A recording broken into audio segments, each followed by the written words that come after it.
those of you who have watched the channel for a long time will know that quite some time ago now, about 6 years ago, I actually went over to the States to take a ride on a skydiving plane, and I got on board the plane. We flew up to 15,000 feet, dropped off a load of maniacs with their parachutes, and then spiraled back down to the ground. The amount of comments on that video, people saying, oh, next time you need to jump. What can I say, but you guys have won, basically. Over the years I've been thinking for so long I need to be having a go at jumping out of a plane, and that's exactly why I'm here today at Portimao Airport, where in about an hour's time I'm going to get shoved out of a plane at 15,000 feet.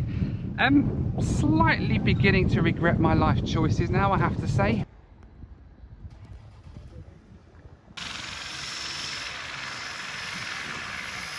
I headed into the hangar where dozens of young athletic guys with swept-back hair and ponytails were preparing their oversized bed sheets to go and jump out of a perfectly serviceable aircraft. Check-in consisted of me filling in a form to confirm that I really was crazy and that the skydive company accepted no responsibility for any unfortunate demise, broken bones or large craters in the runway. Next up I have to change into these lovely red pyjamas. I'm not going to lie, actually it a bit now. Oh my god, what am I doing? So I've got my super cool glasses on. I look like I'm involved in some sort of nuclear test experiment or something. And we just had a briefing and they've told us what we need to do and not do so we don't break our legs or go plummeting into the ground at 300 miles an hour. So why am I doing this? It was time to get fitted into our harnesses, which is the point that it all started to feel quite real. What's up, man? Terrifying. Still, this guy seemed pretty excited.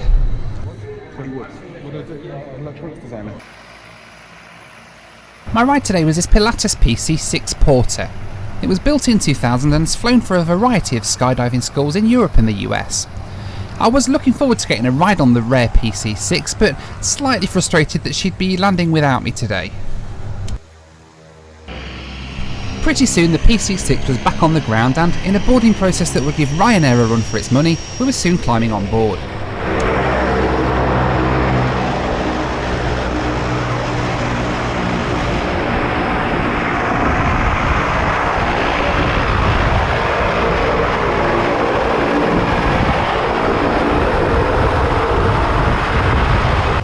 A short taxi later and we were soon airborne for our one-way flight to 15,000 feet.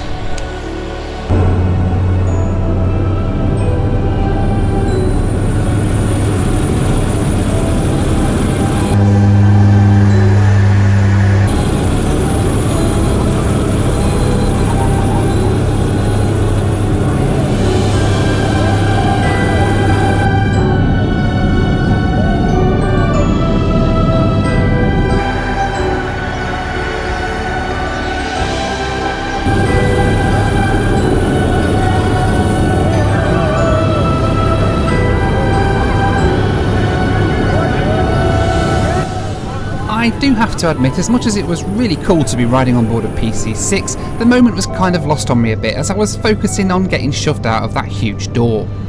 We did get some nice last views of the Algarve from 15,000 feet though.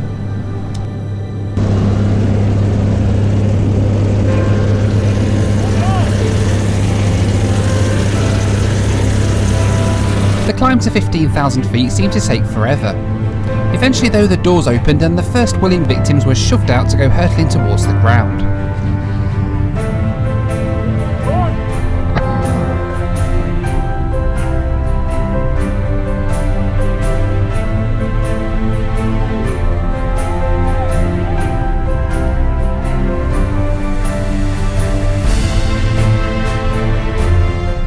It was my turn and my stomach was turning knots at this point.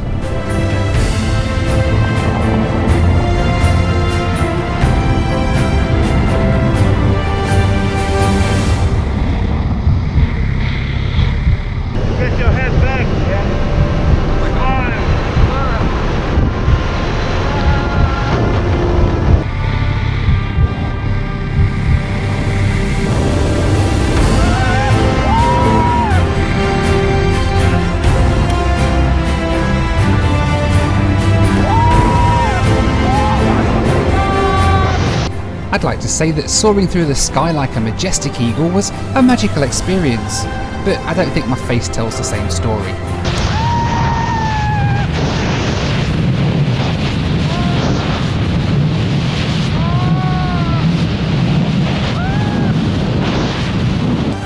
The ear pain through plummeting at over 10,000 feet per minute was excruciating. My mouth was dry and I couldn't hear a thing above the 150 mile per hour wind. Still, at least I looked good doing it.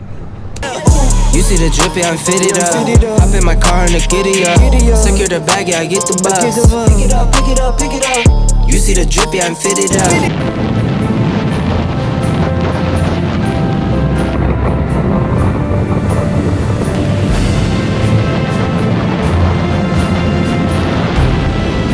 With the ground rapidly approaching, I was looking forward to the guy pulling the parachute, which would surely be a slightly more relaxing experience.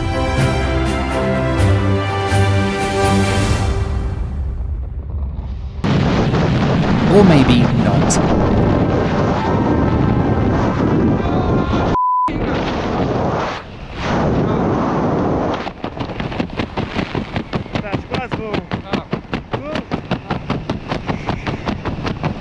The G-force when the chute deployed was insane. My vision started to go, and as I stared at the ground below me, darkness started to creep in from the outside, leaving a small pinhole of vision, and I'd gone very floppy too. I've since learned that skipping breakfast before I went skydiving in an effort to not be sick wasn't perhaps the best idea. You okay? Yeah. Okay. Can you handle the turn? Gentle. Huh? Gentle. Gentle. Turn is never gentle. Okay, do a little like this. Oh my god. And then. I thought he said gentle. This was a gentle. What do you mean? At this point, I think he was just having a laugh.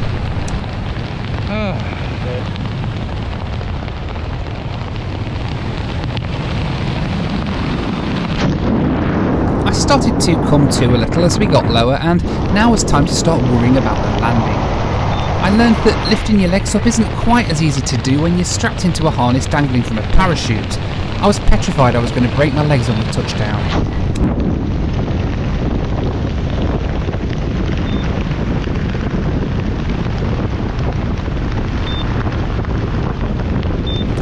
Well, this was it then, the moment of truth. Was I about to start a long recovery from broken bones in a hospital bed, or would I be running away from this airfield never to think about putting on a parachute again? Push me conceal further.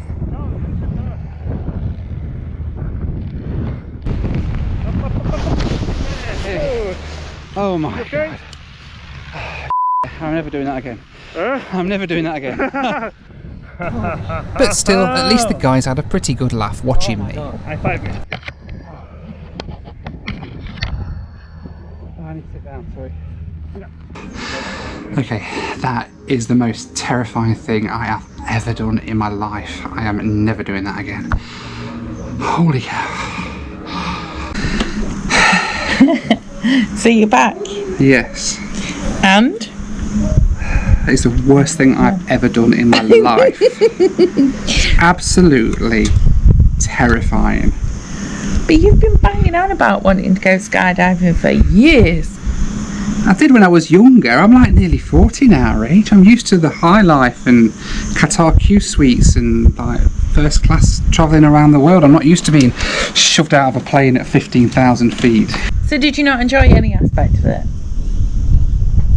Like when it was done with and I was driving away from the airport, it was quite nice because it was a nice sunny day and I went to McDonald's for my lunch, but like the whole experience was just, no, I tell a lie. The people there at Skydive 7 were like amazing, like proper good, and I'm sure that if they'd got somebody who wasn't as much as a wuss as me, then it would have been much, you know, they wouldn't have had any good problems with it at all. But I'm not really built for skydiving, Rach. I don't think I'm taking it up as a hobby. I really don't. I think flying Maybe the you'll Cessna, shut up about it now. well, flying the Cessna is going to be like, that's it. Because at least I get to land then, you know? And I get to stay on board for the landing. I'm really past the point of like jumping out of a perfectly safe aeroplane. Jeez, you can't. There's just no pleasing some people, is there? I wanted to do it for years, so I paid for it and got you done. Yeah, thanks. Got me done. That makes it sound like I've been neutered or something. No, I did that years ago. Anyway, well, I hope you've enjoyed watching me suffer today. I know Rach probably will do when she watches the video back. And let me know what you think to me down below. And don't forget, of course, to subscribe, because this is exactly the sort of crazy stuff that we get up to. Well, thanks for watching. Take care. And we'll see you next time. Do you want to say it? We'll see you next time. We'll see you next time.